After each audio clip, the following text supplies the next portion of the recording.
Hi, it's Doug Prentice from the Marketing Generator. How do you check that your subscribers are engaged with your emails? Watch this video and I'll show you a simple automation I use that will do it for you.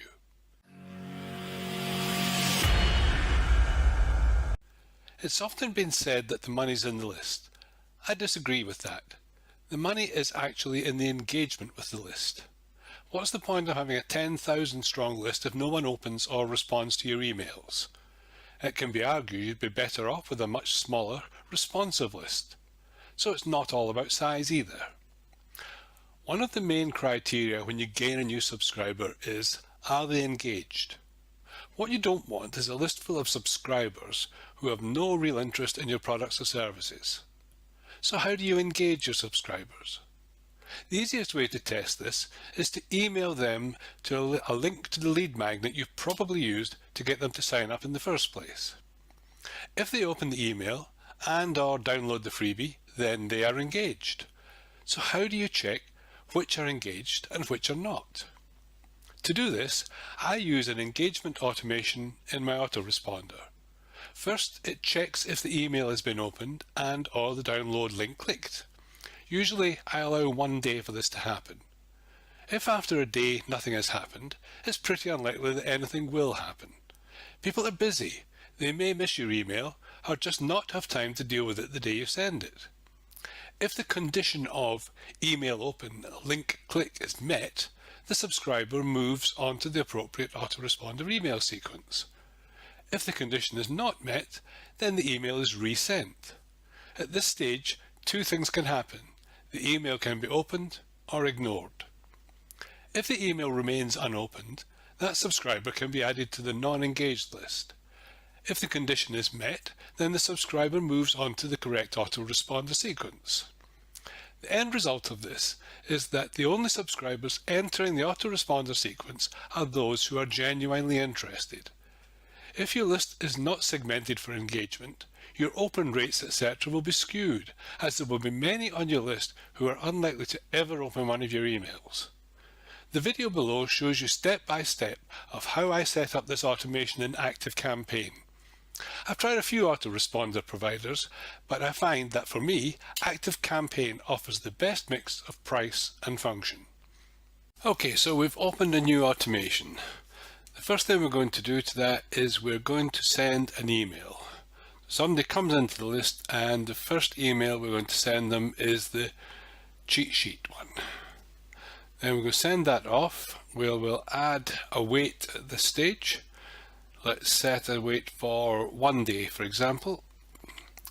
Add that. Then after 1 day, we're now going to add an if else. And in this case, we will select the condition, and the condition is going to be actions. Has a link been clicked on? Choose the campaign, which is the SEO cheat sheet beginners one. Any link, and it's the link for downloading the PDF. Click OK. Now it can be either yes or no. Let's say nothing happens after it and they haven't clicked the link. At this stage, we want to investigate that further and do some sort of follow-up on. So what we will do here now is we will resend out the first email. So if we get back to that, find that one again, cheat sheet for beginners, save. Then after that, again, we're going to add the condition, go back conditions and workflow, and then wait for 1 day.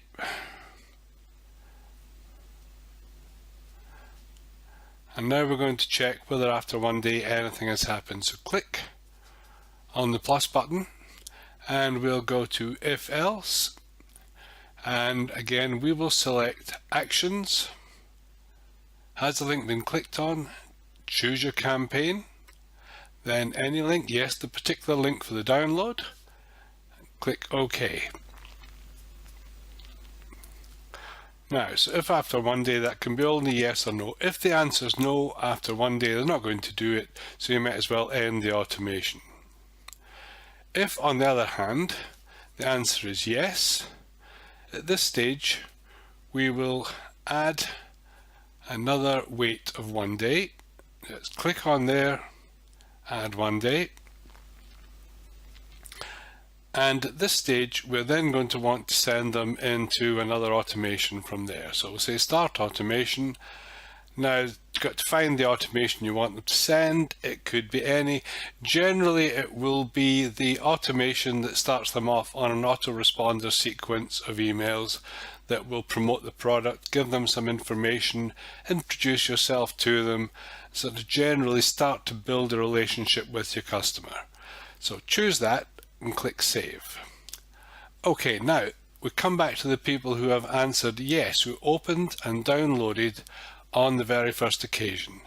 So let's go back up to them. We will click then, and we will then go to Go To and drag the Go To right down to where the automation is. So if they have clicked yes, it will then automatically follow they will be added to the automation.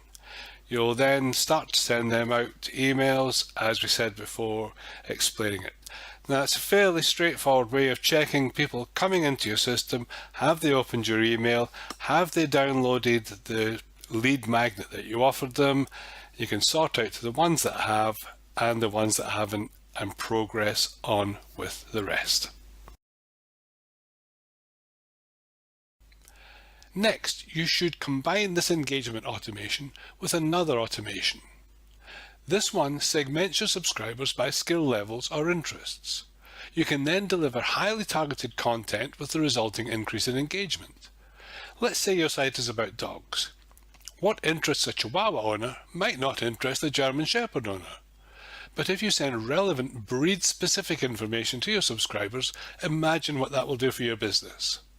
In summary, it's not so much to do with how big your list is, but how engaged your list is. With a segmented, engaged list, the return on your time and money invested can only get better and better. If you're interested in seeing how I build a skill/interest segmenting automation, just click the link below. Get your free segmentation automation roadmap. Just click the link below.